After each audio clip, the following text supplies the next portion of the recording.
Part 2. Peregrines. The hardest thing of all to see is what is really there.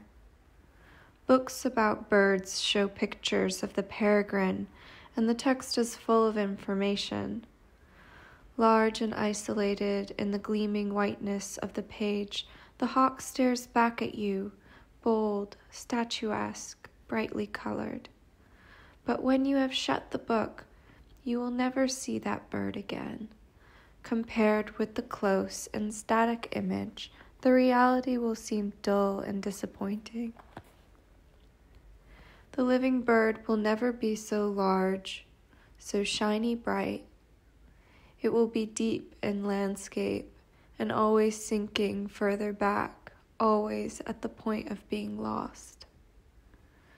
Pictures are waxworks beside the passionate mobility of the living bird. Female peregrines, known as falcons, are between 17 and 20 inches long, roughly the length of a man's arm from elbow to fingertip. Males, or tercels, are 3 to 4 inches shorter, 14 to 16 inches long. Weights also vary. Falcons from 1 3/4 to 2.5 pounds. Tercels from 1 1/4 to 1 3/4 pounds. Everything about peregrines varies: color, size, weight, personality, style, everything.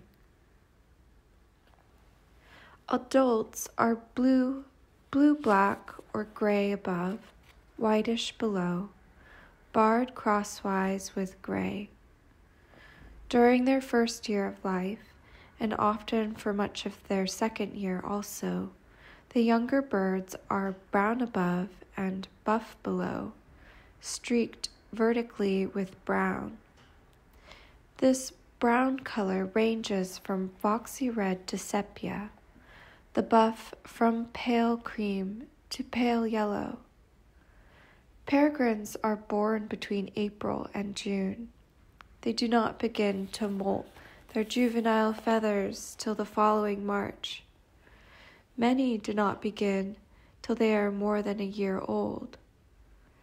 Some may remain in brown plumage throughout their second winter, though they usually begin to show some adult feathers from January onwards.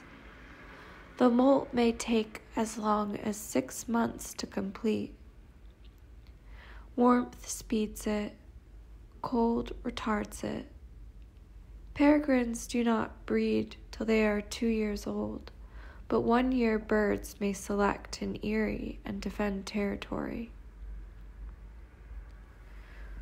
The peregrine is adapted to the pursuit and killing of birds in flight. Its shape is streamlined. The rounded head and wide chest taper smoothly back to the narrow wedge-shaped tail. The wings are long and pointed. The primary is long and slender for speed. The secondary is long and broad to give strength for the lifting and carrying of heavy prey. The hooked bill can pull flesh from bones. It has a tooth on the upper mandible which fits into a notch in the lower one. This tooth can be inserted between the neck vertebrae of a bird so that, by pressing and twisting, the peregrine is able to snap the spinal cord. The legs are thick and muscular, the toes long and powerful. The toes have bumpy pads on their undersides and help in the gripping of prey. The bird-killing hind toe is the longest of the 4, and it can be used separately for striking prey to the ground. The huge pectoral muscles give power and endurance in flight. The dark feathering around the eyes absorbs light and reduces glare. The contrasting facial pattern of brown and white may also have the effect of startling prey into sudden flight. To some extent, it also camouflages the large, light-reflecting eyes. The speed of the peregrine's wing beat has been recorded as 4.4 beats per second. Comparative figures are jackdaw 4.3, crow 4.2, lapwing 4.8, wood pigeon 5.2. In level flapping flight, the peregrine looks rather pigeon-like, but its wings are longer and more flexible than a pigeon's, and they curl higher above the back. The typical flight has been described as a succession of quick wing beats broken at regular intervals by long glides with wings extended. In fact, gliding is far from regular, and at least half the peregrine flights I have seen have contained few, if any, glides. When the hawk is not hunting, the flight may seem low and undulating, but it is always faster than it looks. I have timed it at between 30 and 40 miles an hour, and it is seldom less than that. Level pursuit of prey has reached speeds of 50 to 60 miles an hour over distances of a mile or more. Speeds in excess of 60 miles per hour were only attained for a much shorter time. The speed of the vertical stoop is undoubtedly well over 100 miles an hour, but it is impossible to be more precise. The excitement of seeing a peregrine stoop cannot be defined by the use of statistics.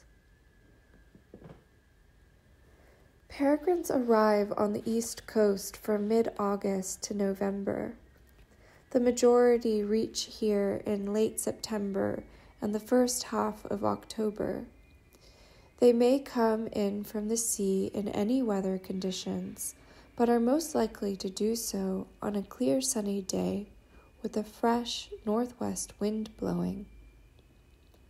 Passage birds may stay in one area for 2 to 3 weeks before going south. Return passage lasts from late February to May. Winter residents usually depart in late March or early April.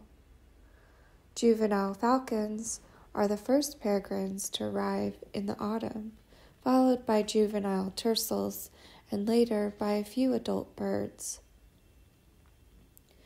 Most adults do not come so far north, but remain as close as they can to their breeding territory.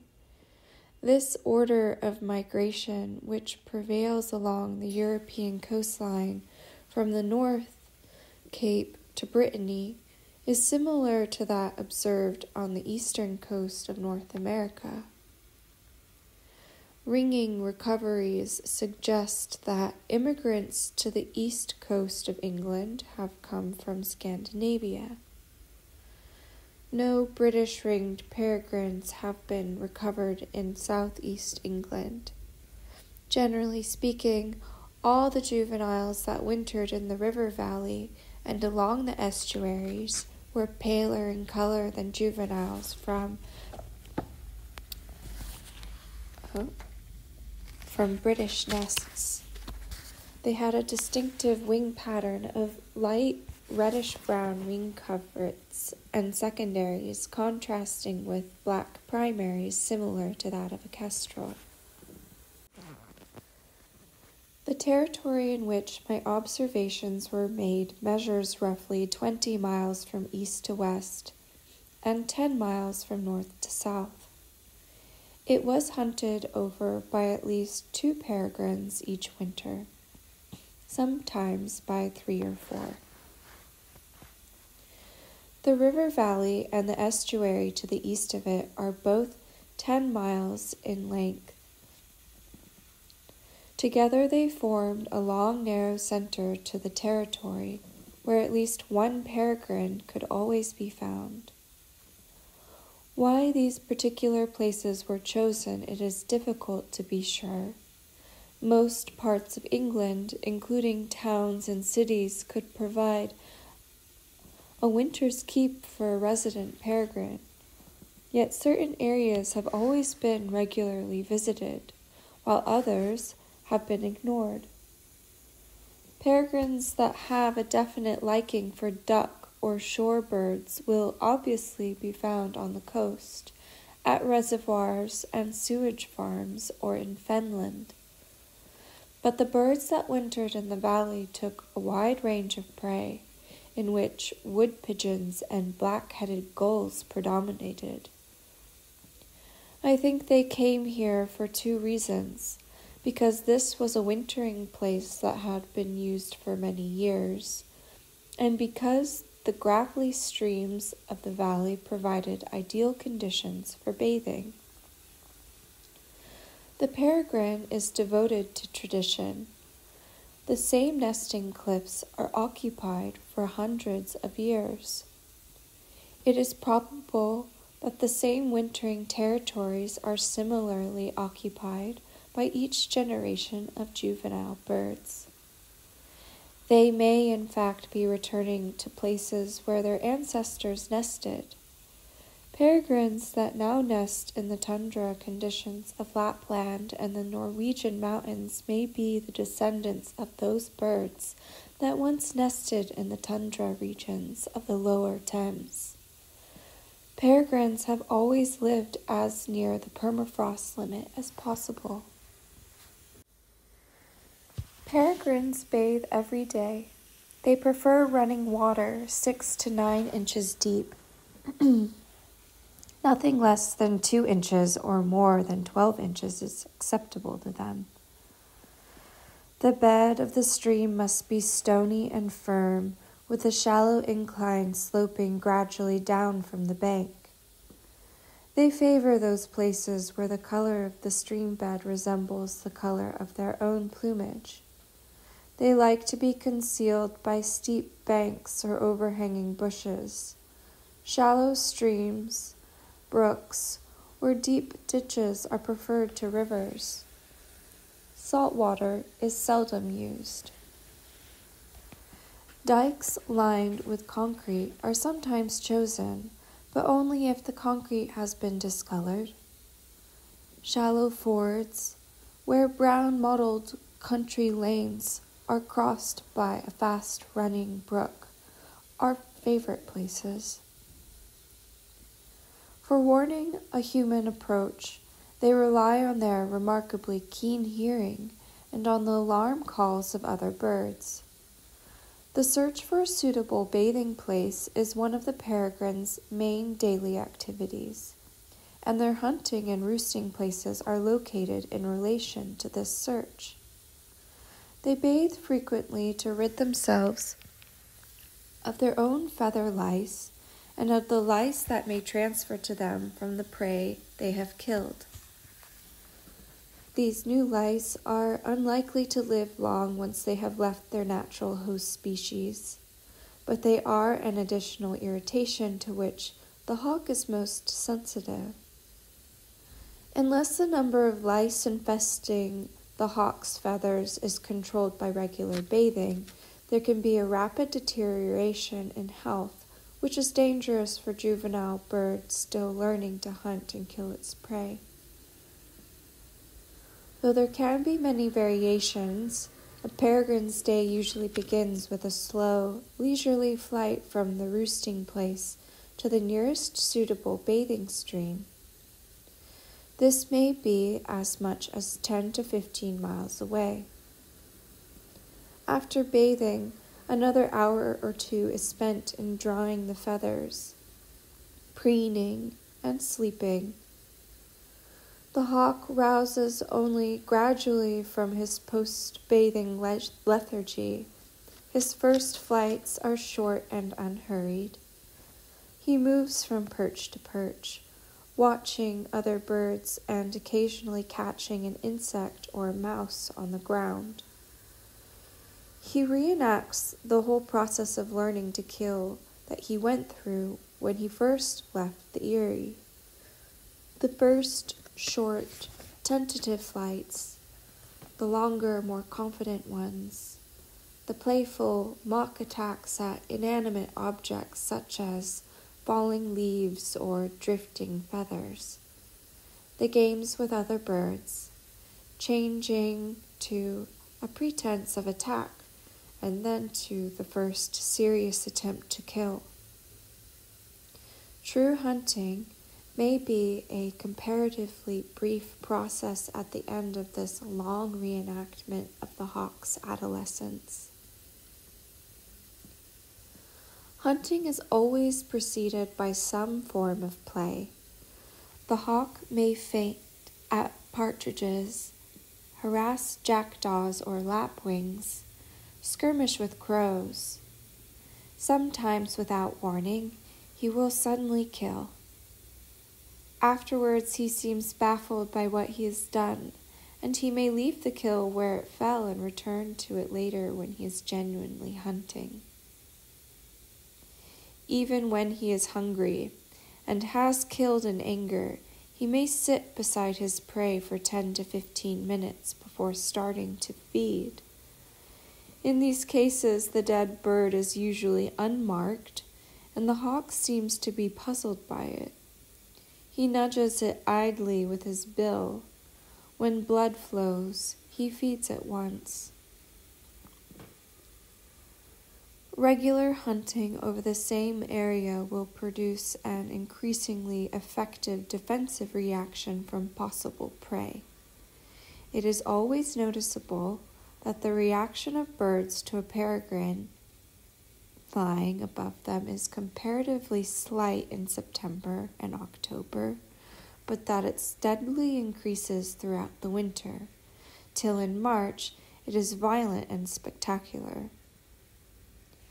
The peregrine has to avoid frightening the same birds too often, or they may leave the area altogether. For this reason, he may be seen hunting in the same place for several days in succession, and then not be seen there again for a week or more. He may move only a short distance, or he may go 20 miles away. Individuals vary greatly in their hunting habits. Some hunt across their territory in straight lines 5 to 15 miles long. They may suddenly turn about and fly back on the same course to attack birds already made uneasy. These hunting lines may run from estuary to reservoir, from reservoir to valley, and from valley to estuary, or they may follow the lines of flight from roosting places to bathing places. The territory is also effectively quartered by long upwind flights, followed by diagonal down and crosswind gliding that finishes a mile or two away from the original starting point.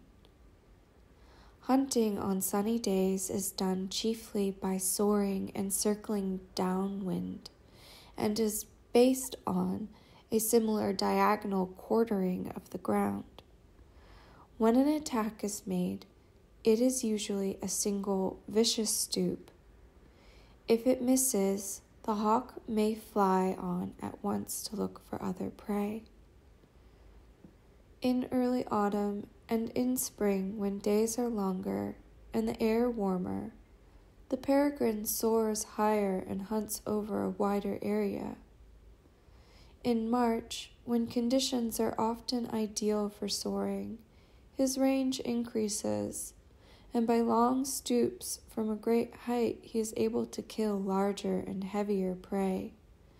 Cloudy weather means shorter flights at lower levels.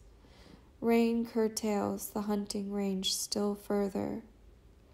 Fog reduces it to a single field.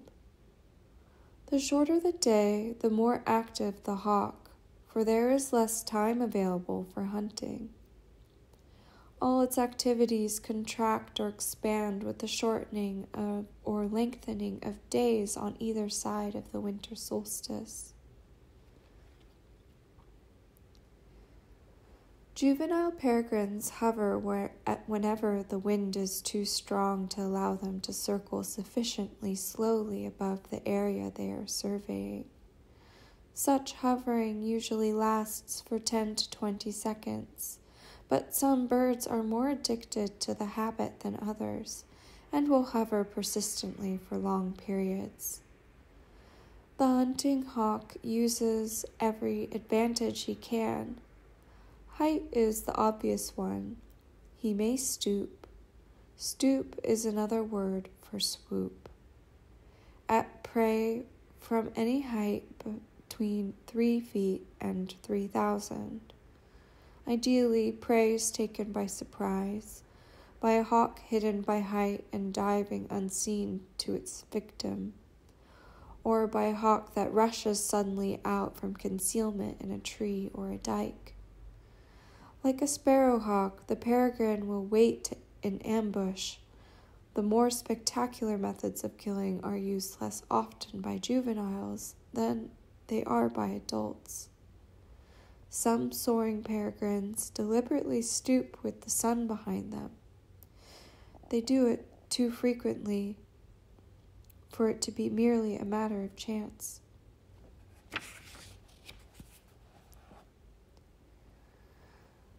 Like all hunters, the peregrine is inhibited by a code of behavior. It seldom chases prey on the ground or pursues it into cover. In the manner of other hawks, though, it is quite capable of doing so. Many adults take only birds in flight, but juveniles are less particular. Peregrines perfect their killing power by endless practice, like knights or sportsmen. Those most adaptable within the limits of the code survive. The code is persistently broken. The hawk is probably sick or insane. Killing is simple once the peregrine has the advantage of his prey. Small, light birds are seized in his outstretched foot. Larger, heavier birds are stooped at from above, at any angle between 10 and 90 degrees, and are often struck to the ground. The stoop is a means of increasing the speed at which the hawk makes contact with his prey. The momentum of the stoop adds weight to the hawk and enables him to kill birds twice as heavy as himself. Young peregrines have to be taught to stoop by their parents. Captive birds have to be trained by falconers in a similar way. The action of stooping does not seem to be innate, though it is quickly learned. The ability to stoop at birds in flight was probably a comparatively recent evolutionary development, superseding capture by follow chase and the taking of ground game. Most birds still fly up from the ground when a peregrine passes above them, though this may increase their vulnerability. The peregrine swoops down towards his prey as he descends. His legs are extended forward till the feet are underneath his breast.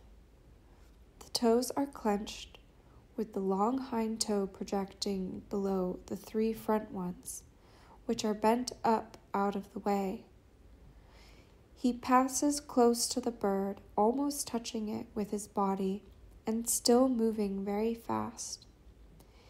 His extended hind toe, or toes, sometimes one, sometimes both, gashes into the back or breast of the bird, like a knife. At the moment of impact, the hawk raises his wings above his back. If the prey is cleanly hit, and it is usually hit hard or missed altogether, it dies at once, either from shock or from the perforation of some vital organ. A peregrine weighs between 1.5 and 2.5 pounds. Such a weight falling from 100 feet will kill all but the largest birds. Shell duck, pheasants, or great black-backed gulls usually succumb to a stoop of 500 feet or more. Sometimes the prey is seized and then released so that it tumbles to the ground, stunned but still alive, or it may be clutched and carried off to a suitable feeding place. The hawk breaks its neck with its bill, either while he is carrying it or immediately he alights. No flesh-eating creature is more deliberately merciful. It simply does what it was designed to do. The crow catchers of Königsberg kill their prey in the same way.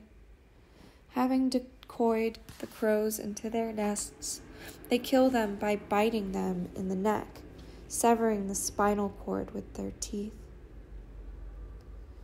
The peregrine plucks feathers from his prey before he begins to eat. The amount of plucking varies not only with the hunger of the hawk, but also according to individual preference. Some hawks always pluck their prey thoroughly, others pull out only a few beakfuls of feathers. Peregrines hold the prey steadily by standing on it, gripping it with the inner talon of one or both feet. Plucking takes 2 to 3 minutes. Eating takes 10 minutes to half an hour, depending on the size of the prey. 10 minutes for a field bear or redshank, half an hour for a pheasant or mallard. Prey may be eaten where it falls, if it is too heavy to carry off, or if it has landed in a suitable place.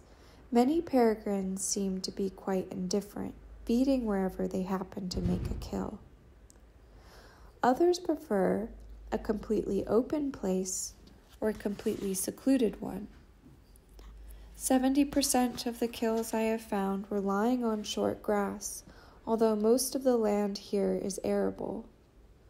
Peregrines like a firm surface to feed on. Small kills are often eaten in trees, especially in autumn. Birds reared in tree nests may eat their kills in trees whenever possible. On the coast, some peregrines prefer the top of the sea wall for feeding. Others eat at the foot of the wall near the water line. The latter may come from cliff eyries and be used to a steep slope above them as they eat. A peregrine kill can be easily recognized. The framework of a bird is left on its back with the wings untouched and still attached to the body by the shoulder girdles. The breastbone and all the main bones of the body may be quite fleshless. If the head has been left, the neck vertebrae will usually be fleshless also. The legs and back are frequently left untouched. If the breastbone is still intact, small triangular pieces will have been nipped out of it by the peregrine's bill. This is not always true of very large birds, which have thicker bones. When a kill is left with a good deal of meat still on it, the peregrine may return next day, or even several days later, to finish it up. Surplus meat from abandoned kills helps to support foxes, rats, stoats, weasels, crows, kestrels, gulls, traps, and gypsies. The feathers are used by long-tailed tits in the construction of their nests. I have found an unusual concentration of such nests in areas where many kills have been made. No other predator conflicts with the peregrine in the pursuit of prey, but it is sometimes prevented from hunting in certain places by the determined and concerted attacks of crows. When man is hunting, the peregrine goes elsewhere. It is remarkably quick to distinguish between an unarmed man and a man with a gun. There is a curious relationship between peregrines and kestrels that it is difficult to define.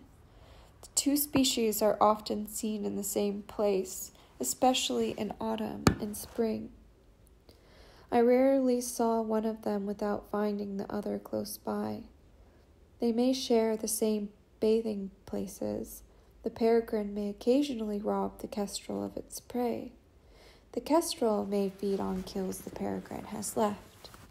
The peregrine may attack birds that the kestrel unwittingly puts up for him. In September and October, some peregrines seem to copy the kestrel's way of hunting, and I have seen the two species hovering together over the same field.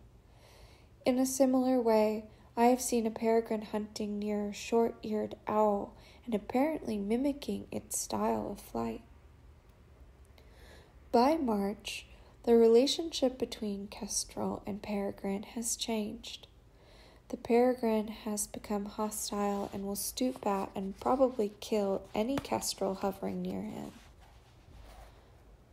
During 10 winters, I found 619 peregrine kills. Individual species were represented as follows: wood pigeon 38%, black-headed gull 14%, lapwing 6%, widgeon 3%, partridge 3%, fieldfare 3%, moorhen 2%, curlew 2%, golden plover 2%, red rook 2%. In addition to these 10, there were 35 other species taken to make up the remaining 25% of the total.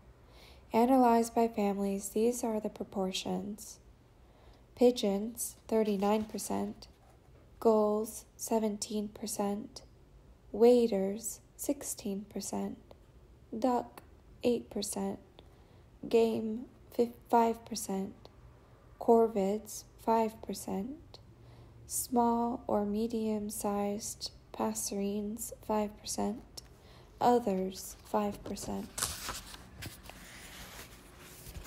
More wood pigeons were killed during the winter I have described in this book because of their extraordinary abundance in the cold weather, and because the absence of other inland species at that time.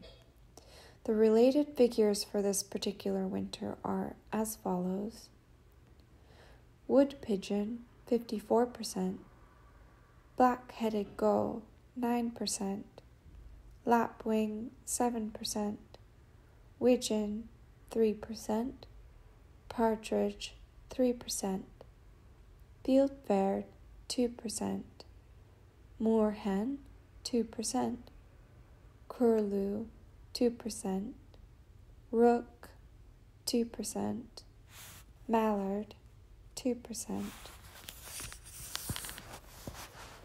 The remaining 14% was made up of 22 other species.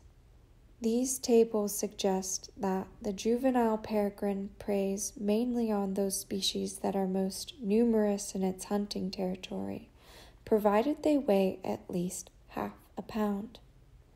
Sparrows and starlings are very common here, but few are killed by peregrines.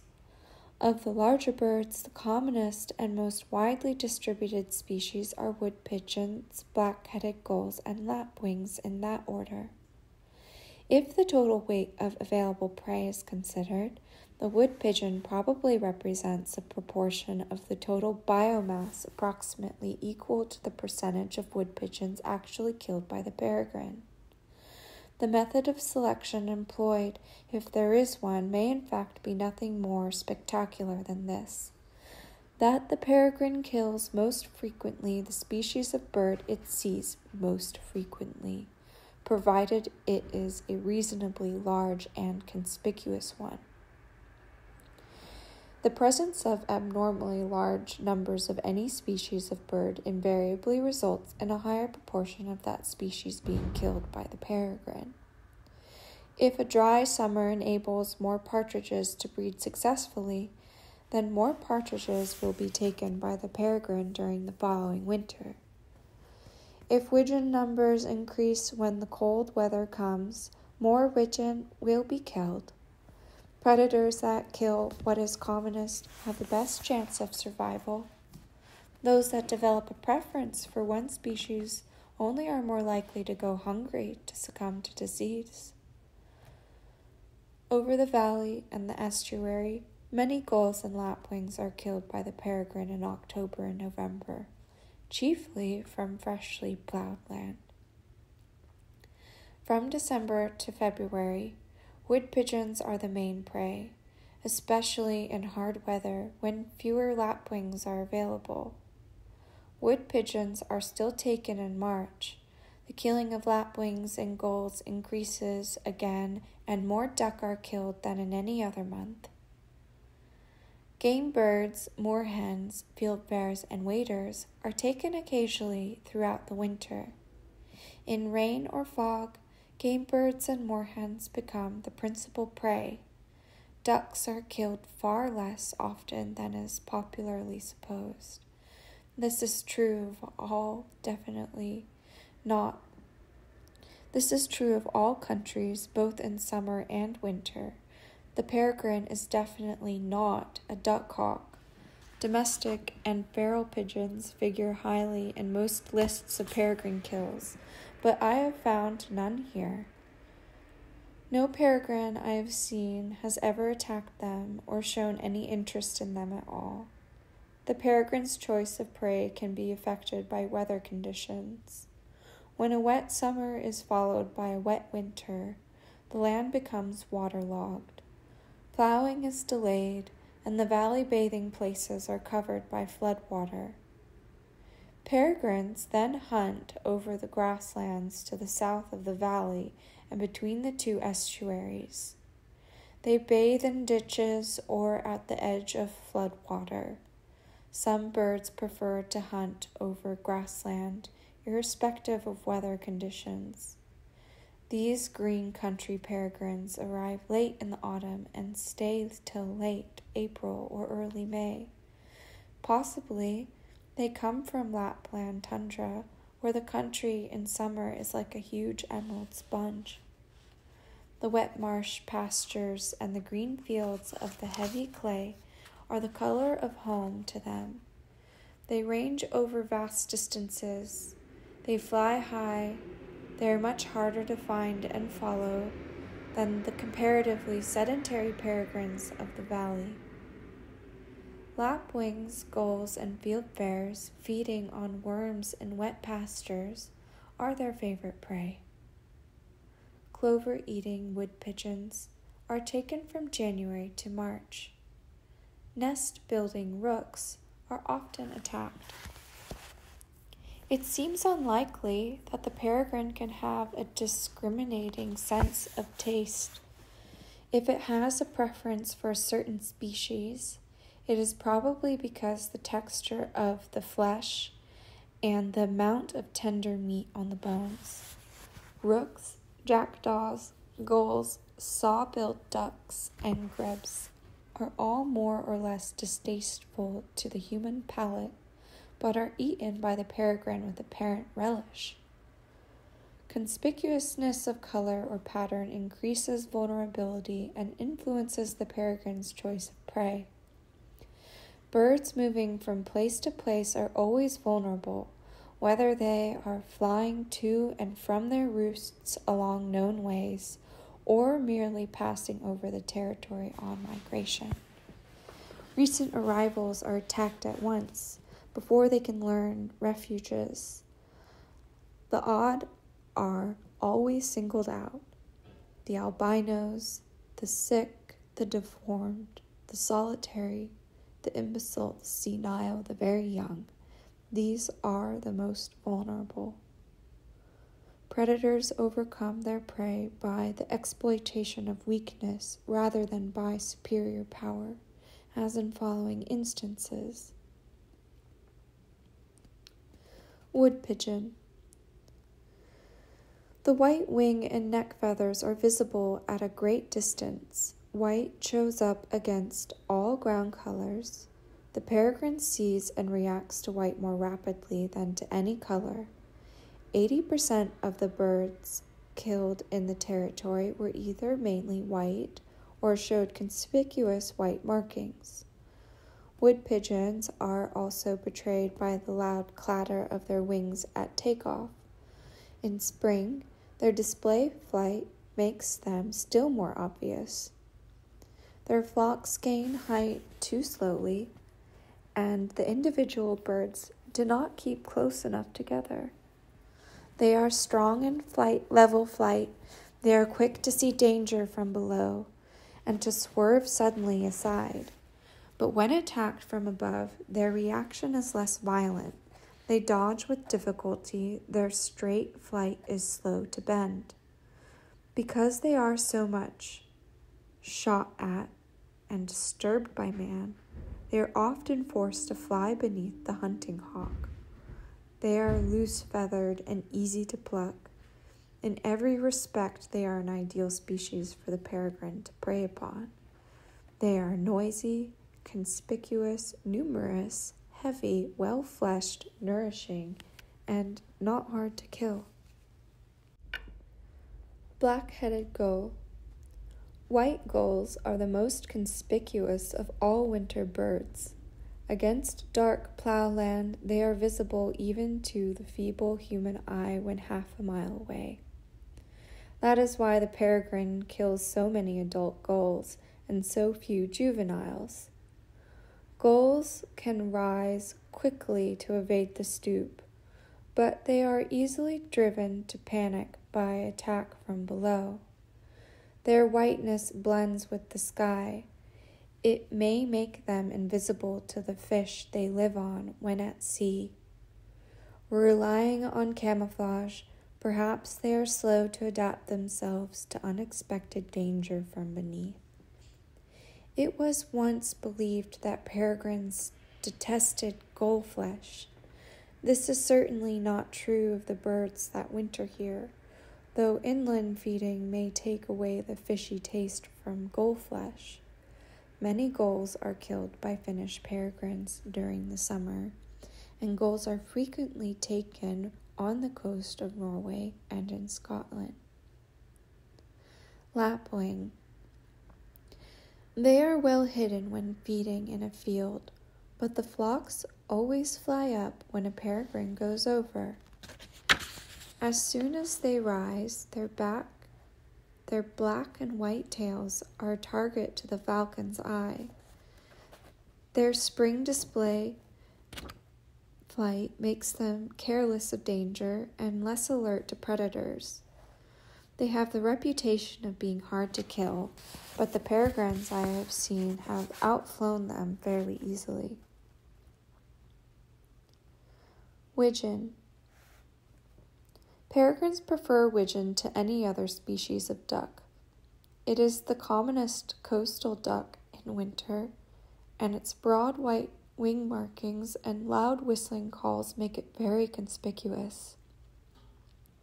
Like all duck, it flies fast and straight, but it cannot dodge easily from the stoop. In March, the paired birds are slow to react to the peregrine's approach. When wild fowling finishes in February, the peregrine kills more duck and is often seen hunting on the coast at nightfall. To summarize, these are the characteristics that make birds vulnerable to peregrine attack: white or light-colored plumage or markings, too great a reliance on cryptic coloring, loud, repetitive calling, audible wing beats, straight and flexible flight, prolonged and high song flight, skylark and red shank, display and fighting by males in spring, feeding too far from adequate refuge, the habitual use of the same feeding in bathing places, flying to and from roost along known ways, the failure of a flock to bunch together when attacked. The quantity of food eaten by wild peregrines is difficult to estimate accurately. Captive peregrines are given 4 to 5 ounces of beef daily, or its equivalent. Wild juveniles probably eat more than this. A wild tercel will kill and eat 2 lapwings each day, or 2 black-headed gulls, or 1 wood pigeon. A falcon may eat 2 wood pigeons, though not wholly, or 1 larger bird such as mallard or curlew. During March, a greater variety of prey is taken, including a wider range of bird species and a surprisingly large number of mammals. Molt is beginning and the time for migration is near. An increased blood supply is needed for the growth of new feathers. The peregrine seems to be always eating. 2 birds are killed daily, as well as mice, worms, and insects. The eyes of a falcon peregrine weigh approximately 1 ounce each. They are larger and heavier than human eyes. If our eyes were in the same proportion to our bodies as the peregrines are to his, a 12-stone man would have eyes 3 inches across, weighing 4 pounds. The whole retina of a hawk's eye records a resolution of distant objects that is twice as acute as that of a human retina. When the lateral and binocular visions focus, there are deep-pitted foveal areas. Their numerous cells record a resolution 8 times as great as ours. This means that a hawk, endlessly scanning the landscape with small abrupt turns of his head, will pick up any point of movement. By focusing upon it, he can immediately make it flare up into larger, clearer view. The peregrine's view of the land is like the yachtsman's view of the shore as he sails into the long estuaries. A wake of water recedes behind him. The wake of the pierced horizon glides back on either side. Like the seafarer, the peregrine lives in a pouring way world of no attachment, a world of wakes and tilting, of sinking plains of land and water. We who are anchored and earthbound cannot envisage this freedom of the eye. The peregrine sees and remembers patterns we do not know exist. The neat squares of orchard and woodland, endlessly varying quadrilateral shapes of fields. He finds his way across the land by a succession of remembered symmetries. But what does he understand? Does he really know that an object that increases in size is moving towards him? Or is it that he believes in the size he sees, so that a distant man is too small to be frightening, but a man near is a man huge and therefore terrifying? He may live in a world of endless pulsations, of objects forever contracting or dilating in size. Aimed at a distant bird, a flutter of white wings, he may feel, as it spreads out beneath him like a stain of white, that he can never fail to strike. Everything he is has been evolved to link the targeting eye to the striking talent.